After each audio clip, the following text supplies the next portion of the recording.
Hello friends, true stories YouTube ചാനലിൻ്റെ പുതിയൊരു വീഡിയോയിലോട്ട് സ്വാഗതം. ഇത് നമ്മളൊരു ചെറിയ റിയൽ സെറ്റാണ് ചെയ്യണത്. എന്താണെന്ന് വെച്ച് കഴിഞ്ഞാൽ നമ്മുടെ വണ്ടി എങ്ങനെയാണ് കയറിയിട്ട് സ്റ്റാർട്ട് ചെയ്യണമെന്ന് നോക്കണം. ഇത് ആപ്പയുടെ ഡീസൽ വണ്ടിയാണ്, ഇത് എൻ്റെ വണ്ടി തന്നെയാണ്.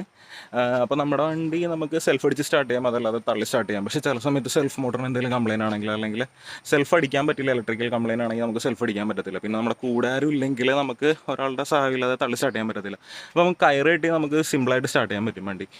ഡീസൽ വണ്ടി മാത്രം സ്റ്റാർട്ട് ചെയ്യാൻ പറ്റത്തുള്ളൂ, നമ്മുടെ CNG ഒന്നും സ്റ്റാർട്ട് ചെയ്യാൻ പറ്റത്തില്ല. അപ്പോൾ നമുക്ക് ഇന്ന് ഈ വീഡിയോയിൽ ഇവിടെ അതെങ്ങനെയാണെന്ന് നോക്കാം. പിന്നെ ഒരു കാര്യം കൂടെ പറയാനുണ്ട്, നമ്മൾ ഈ ഇതേപോലത്തെ ആപ്പയുടെ അതുല ആൽഫയൊക്കെ ഡീസൽ വണ്ടി യൂസ് ചെയ്യുന്ന ആൾക്കാരോട് പറയാനുള്ളതാണ്, ഈ വണ്ടിയൊക്കെ മോഷ്ടിച്ചുകൊണ്ട് പോകാൻ വളരെ എളുപ്പമാണ്. അപ്പോൾ നമ്മൾ എന്താ ചെയ്യേണ്ടതെന്ന് വെച്ചാൽ ഹാൻഡിൽ ലോക്ക് കൂടെ ഇട്ട് വെക്കാൻ ശ്രമിക്കുക. എന്താണെന്ന് വെച്ചാൽ വലിയ സേഫ്റ്റി ഒന്നും ഇല്ല, എന്നാലും നമുക്ക് ചെറുതായിട്ടൂടെ നമ്മുടെ വണ്ടി പ്രൊട്ടക്ട് ചെയ്യാൻ പറ്റും. പലരും ഹാൻഡിൽ ലോക്ക് ഇടാത്ത ഞാൻ കണ്ടിട്ടുണ്ട്. അപ്പോൾ ഇതൊരു ചെറിയ ടിപ്പായിട്ട് ഞാൻ പറയാനാണ്. അപ്പോൾ നമുക്ക് വീഡിയോയിലോട്ട് നോക്കാം.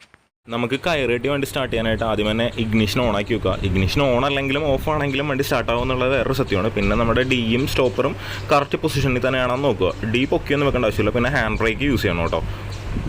വണ്ടി ഈ സമയം ന്യൂട്രൽ പൊസിഷനിലായിരിക്കണം കേട്ടോ.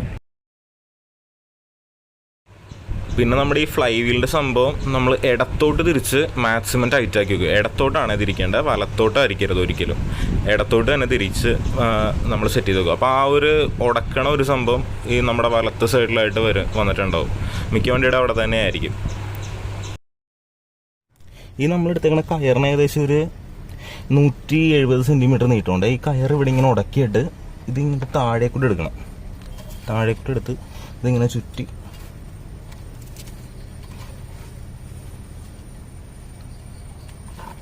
ഒരു 3 പ്രാവശ്യം ചുറ്റി ഈ പൈപ്പ് നമ്മുടെ ഡീസൽ പൈപ്പിൻ്റെ പൊക്കത്തൂടെ ഇതെടുത്ത് നമ്മുടെ ഈ ബമ്പറിൻ്റെ ഇടയ്ക്കൂടെ എടുക്കണം. എന്നിട്ട് ഇതൊരിക്കലും കയ്യിൽ ചുറ്റി പിടിക്കരുത്, ഇതിങ്ങനെ വേണം പിടിക്കാൻ. നമ്മൾ ഒരു കാല് ഈ ബമ്പറിലും പിടിച്ചിട്ട് 2 കൈ കൊണ്ട് നമ്മുടെ ഫുൾ സ്ട്രെങ്ത്തിൽ വലിക്കും.